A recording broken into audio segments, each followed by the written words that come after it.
Hey everyone, welcome back. You ready for another deep dive? Always ready to explore something new. Well, today we're getting into some really interesting stuff about stock market trends, patterns, the kind of stuff that makes you go, Stuff that can give us an edge. exactly right.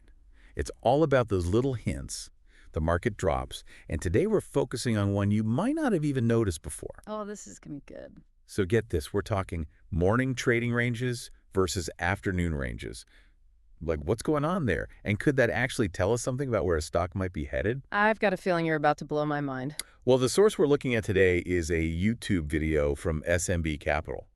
And they did some digging into this whole morning versus afternoon range thing. Okay, I'm all ears. Lay it on me. All right, so picture this. You're watching a stock in the morning, and it's, I don't know, let's say it's steadily climbing, right? Looking good.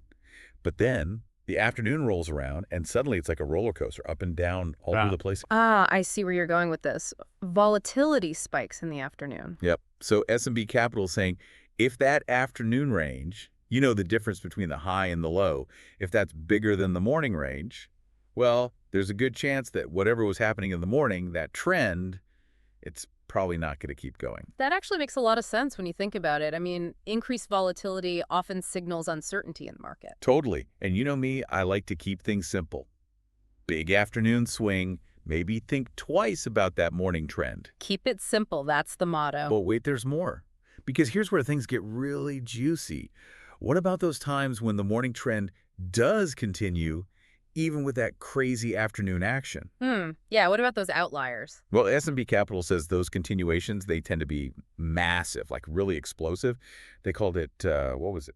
Oh, yeah, intense magnitude. Intense magnitude. I like the sound of that. Right.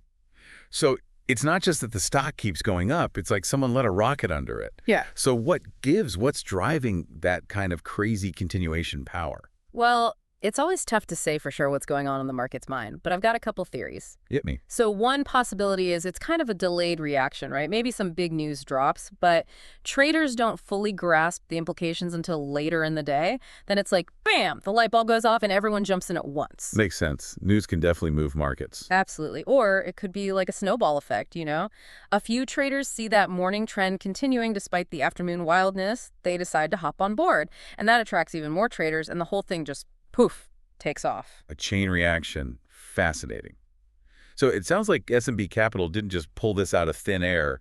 They actually dug into the data. Oh, yeah. They did some serious backtesting. Analyzed historical data to see if this pattern, this morning versus afternoon range thing, if it actually held up over time. And did it. Seems like it. Their findings definitely support the observation. But, it's important to remember, even with backtesting, the market's a tricky beast. Just because something worked in the past doesn't mean it's a guaranteed win in the future. You always got to stay on your toes. So, okay, let's get practical. How can we actually use this knowledge? Could this help us make smarter trading decisions? Definitely could.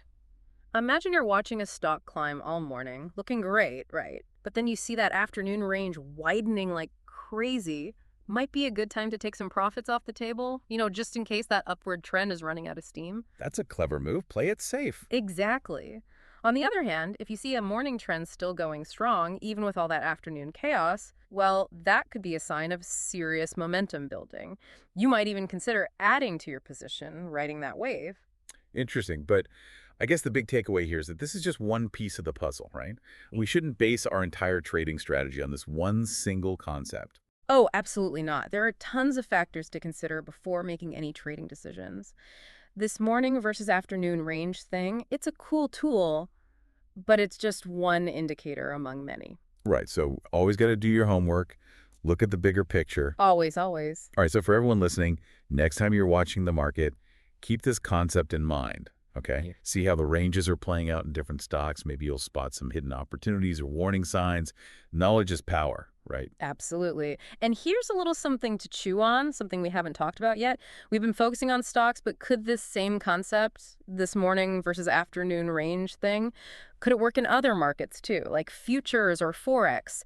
That's something you could explore on your own. Ooh, that's a great point. All right, everyone, that's all the time we have for today. Thanks for joining us on this deep dive into stock market patterns. Catch you on the next one. See ya.